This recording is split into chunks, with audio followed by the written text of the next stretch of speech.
I'm Joe Bates. I'm from the northeast, but I'm living. Thank you. Yeah.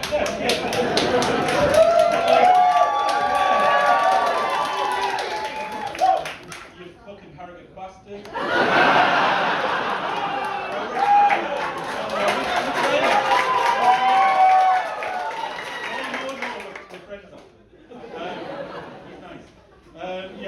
I'm Joe Bates. Actually, I live in London now.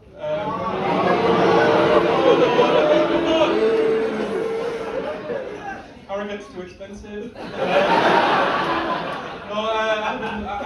live in London. I lived in London about 12 years. I travelled down to London to make it. Alright. It's a marathon, not a sprint. I originally travelled down on the megabus. Incredibly supportive. But we don't call it the megabus in Middlesbrough, where I come from. We don't call it the megabus. In Middlesbrough, we call it the Chariot of Dreams. I grew up in quite a religious family. I'm not religious though, because I just think the Bible is very of its time. You know, I don't think there's anything in the Bible that couldn't have been made up by someone back then. I think if God really wanted us to believe in Him, He would have put something in the Bible that no one back then could possibly have known about. I honestly think a lot more people will believe in God if the 11th commandment was, don't do ket.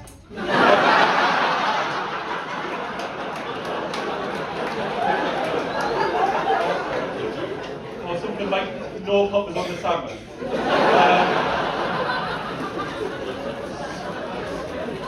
I know what you're thinking, Joe, how do you know the name of all those drugs? You're clearly 36. But actually, I'm not much of a raver anymore, but in my 20s I was actually quite a big raver. It probably sounds unbelievable now, but at one point I actually went to 3 all-night raves in a single 5-year period. I'm not that type of character. I don't really do drugs anymore, but a lot of people do. You know, I've got family members and friends who do drugs, and it's a sort of it's weird because we're quite a conservative country when it comes to drug laws. You know, we're pretty strict. But it's quite strange, isn't it? Because basically we're a country where everyone is on drugs. You know, it's sort of the one thing that unites the classes. You know, I don't know if people remember the sort of 2019 Tory leadership election, but basically it was just a competition to see who'd done the most drugs. Jeremy Hunt came out and said, I've done weed. Boris Johnson said, I've done coke. Then Michael Gove said, I've done more coke. And then, it was Rory Stewart who said, I've done heroin. That he took it too far, you know. That's why he's not in the public eye anymore. It's strange, isn't it? Because so that unites the sort of so Michael Gove and my cousin Ruth, probably do a similar amount of cocaine. Michael Gove used it to give him energy to oppress the poor. And, you know, my cousin does it to get weirdly competitive, like pub quizzes. But yeah, it's the Jubilee next week. I don't know what, I'm a bit indifferent on the royal family. I actually quite like Harry and Meghan. I don't know what people think about it. Yeah, a bit mixed. I like Harry and Meghan because I think it's very brave that they left the royal family, and I was actually inspired to follow in their footsteps. So recently I left my family WhatsApp group. Yeah, it's been good. Yeah, it's been good, but now I'm getting loads of texts from my nana saying, Joe, why did you leave the group? Why did you leave the group? It's like, Nana, you had my mum killed?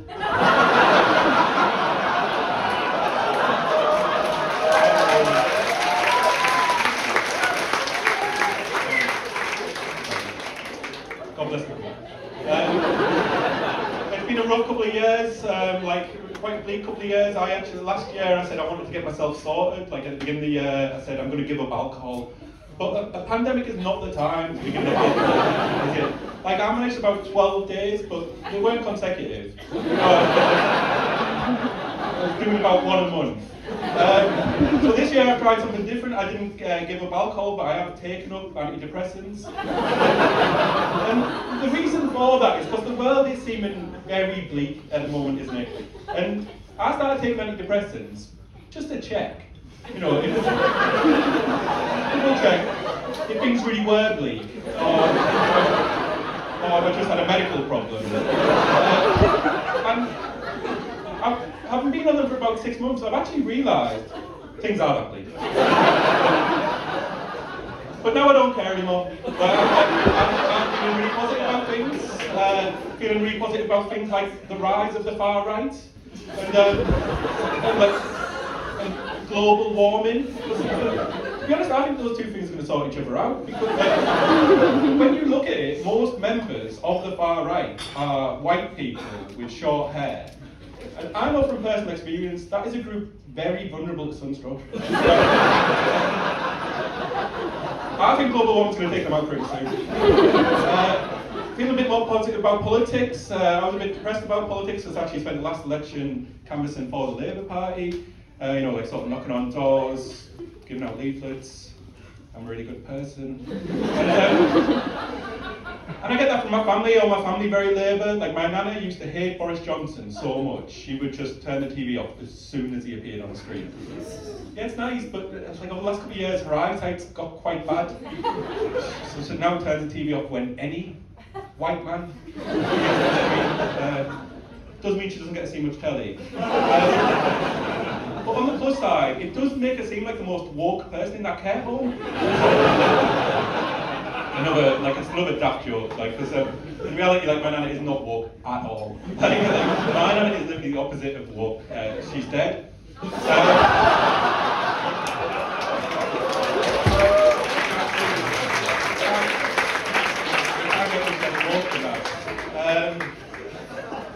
But it's all reminded me, because I feel a bit better about the Tories. Like, I don't like Tories, but I have some sympathy for them sometimes. Like, do people remember Owen Paterson, the MP? Last year in December, he was illegally campaigning and he got sort of punished for it. A lot of people are very angry about that, and there's been a lot of corruption. But I felt sorry for him because basically he came out afterwards and said, "Oh, my head wasn't in the right place then," because I don't know if people heard this. His wife actually committed suicide. It's like quite sad, but yeah. So I felt really bad when I found that out because something similar happened to my dad when my nana passed away. Actually, he started acting really weird, out of character. Like, he got really into human trafficking.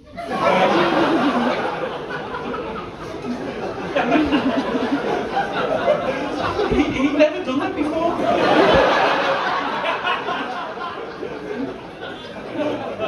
And it wasn't about the money. I mean, the money was good. Just a natural part of grieving. I like a bit of political humour. Some people don't laugh, I can just assume they're thinking about the points that I'm making. So I'm just this is very unprofessional, I might just double check. How long have I got there? I've done about 8.5 minutes. Brilliant. So Harrogate. Just buying a bit of time there, because I haven't got enough time to do my sex robot stuff. But if I do the clapping to the NHS stuff, it's going to underrun slightly, so I'm just doing a bit of padding now. Okay.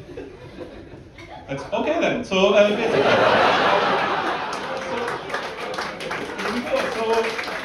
I'm feeling more positive about coronavirus. I don't know what people think about coronavirus. I'd say, on balance, it's probably been a bad thing.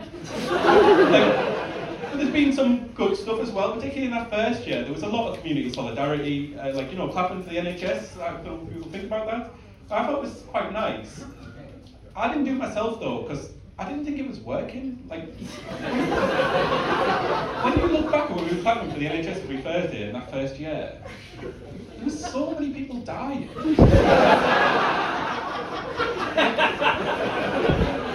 The death toll was getting higher. Every time we clapped.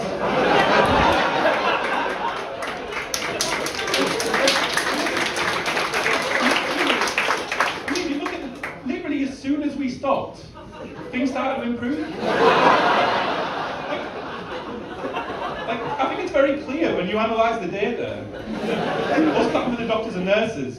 Made them complacent. They took their eye off the ball. Whatever you do, don't start appreciating the NHS again. But that's been really nice. Thank you so much. I've been Joe Bates. Good night. Bye.